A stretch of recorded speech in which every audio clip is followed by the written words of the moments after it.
Hey everybody, and welcome back to another Max Velocity weather forecast. And in today's forecast, I'll be breaking down a huge storm that'll be coming to the United States over the next few days. And this storm in particular will be causing a lot of problems. It's all going to begin with the west coast of the United States, where heavy rainfall could lead to flooding over the next 5 to 7 days, with as much as 4 to 6 inches of rain across parts of California. And on the flip side of things, this storm will be entering into the Great Plains and as well as into the Dixie Alley in the southeast United States, and those areas could see some severe weather in addition to some big pattern changes when it comes to the temperatures. I'll be giving you the latest breakdown on everything that you need to know in this forecast, and let's begin first with what's happening with this large storm right now back over on the west coast of the United States. And notice where it is right now. This is your low pressure center that's actually back up west of Washington, and it's pretty interesting overall because we have a lot of convection right now along the west coast of the United States.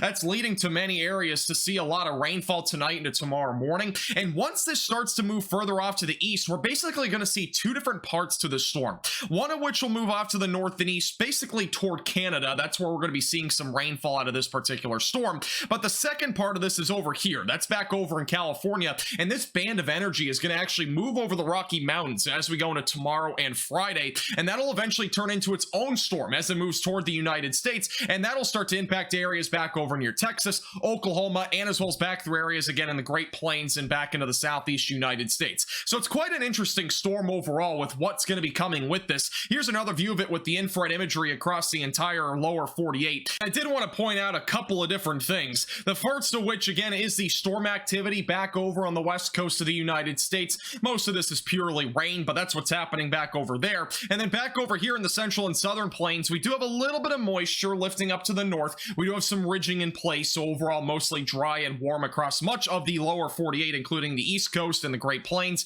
We also have a small little storm that's going to be coming out of Canada tonight into tomorrow. That might bring a little bit of some shower activity, perhaps a little bit of snow to areas near the Great Lakes in the northeast, but overall nothing too crazy out of that. Now this is what we're talking about overall in terms of the weather pattern right now in the United States. It's quite a weird one for this time of the year. We're actually dealing with an omega block pattern. What that essentially means is that we have a ridge in the center with an omega block looking character. That's the Greek letter. In addition to that, we have a trough on each side. So that's the weather pattern that we're currently in. And this massive ridge that we have in the Great Plains is acting like a wall. So basically any storms that are trying to enter the United States are struggling because of this wall. But with that being said, we are going to have a little bit of energy get just below that ridge as we go into late Thursday into Friday. And that will allow again for a storm to impact the southern tier of the United States going into Friday, Saturday, Sunday, and perhaps even into Monday, with severe weather and heavy rainfall all being possible. Notice though, this really strong Pacific jet stream will continue through the weekend into early next week. That's going to allow for more storm activity to enter into the United States. And I do think as we get closer to mid-February, I think the weather pattern across the entire country is going to get active again with multiple chances for showers and storms, in addition to probably at least a few winter storms for the remainder of the month. But I think we're going to be over the next week or so kind of inactive for the most part. The only exception to that really is the west coast of the United States and the southern tier of the United States. So if you're back near Texas, Florida, that sort of thing, those areas will have to be mindful for showers and storms. Here's a wide span view of things as we go through tomorrow. This is Thursday. Notice that low pressure center moves to the north and east. Here's that band of energy that'll move over the Rocky Mountains into areas in the southern plains as we go into Friday. We'll have a more detailed breakdown on this here in just a second, so stay tuned. Once we go into Saturday into Sunday, this moves through areas in the southern plains and back through the southeast. By Monday, another storm will be crashing into California with more heavy rainfall on the way. By late next week, we might get some sort of storm activity, perhaps in the Midwest, perhaps like a winter storm of some sort, but exact details are still very unknown and very uncertain at this point. Things could easily change on that.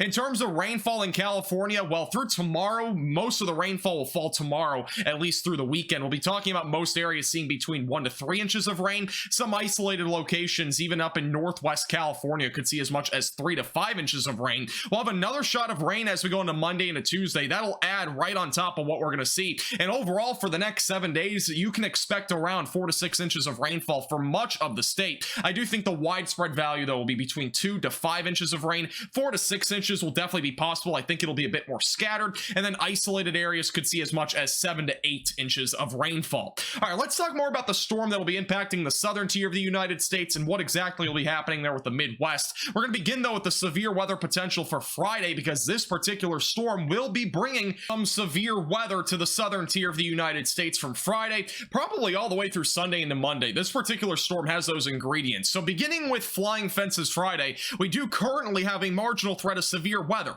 I emphasize the word currently because I would not be surprised if this goes to a slight risk. That would be mainly if we have enough buoyancy with this particular storm. Overall, the moisture content here in the southern tier of the United States doesn't look all that impressive for Friday, but that'll be the area to watch for from DFW back through areas like Austin and San Antonio, Texas. Main concerns right now are damaging winds, perhaps an isolated tornado or two, but that could definitely increase in terms of intensity just a little bit if we do have enough buoyancy. This is what we're looking at, a closer view of things going through Friday. Again, notice back over in the northeast, there will be a little bit of snowfall going into really early tomorrow through the daytime, mainly for Maine and back through areas in northern New England. Might see a little bit of some snow flurries leak into areas like New York and Pennsylvania. By late Friday into Saturday, the showers and storms ramp up, severe weather being a possibility, even from southern Oklahoma back into Texas, all possible there to see some isolated severe weather. By Saturday afternoon, the storm strengthens a little bit. We're going to be seeing rain from South Dakota back into Louisiana. By Sunday morning, the storm moves to the east, and this storm will actually redevelop its center. This actually could bring the chance for a few tornadoes to areas in the southeast like Alabama, Georgia, Florida.